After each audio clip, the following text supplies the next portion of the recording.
You only have two choices. Sumunod ka sa papa mo o sa akin ka magpakasal. And I promise you, mamahalin kita habang buhay. Isang kwento ng pagmamahalang handang hamakin maging ang sariling pamilya. Saan nagpunta ang Ma'am Ivy mo? Ngunit paano kung ang pag-ibig na walang hanggan? Mayroon palang katapusan.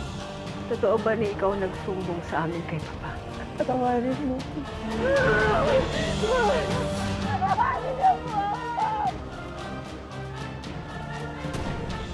Ngayong Oktubre, Pagkitis ako.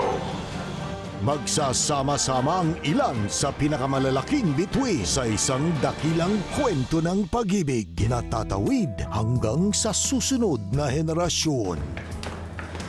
Ikaw na naman? Uy, aba sumusobra ka na. Isa pang sampalahalikan kita.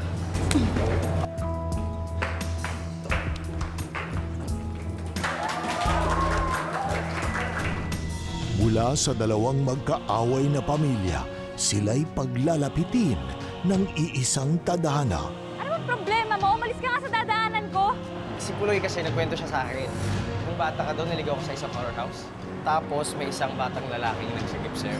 Akong bahala sa'yo. Huwag ka matakot. Napahiwalay daw po siya sa mami niya at kapatid. Hindi, sandali! Saura? Ako si Junjun! Sa pagkakataong ito, Rachel Ken. maipaglaban na kayang ipinagbabawal na pag-ibig? Hahamakin ang lahat. Ngayong October 31 na sa GMA Afternoon Prime.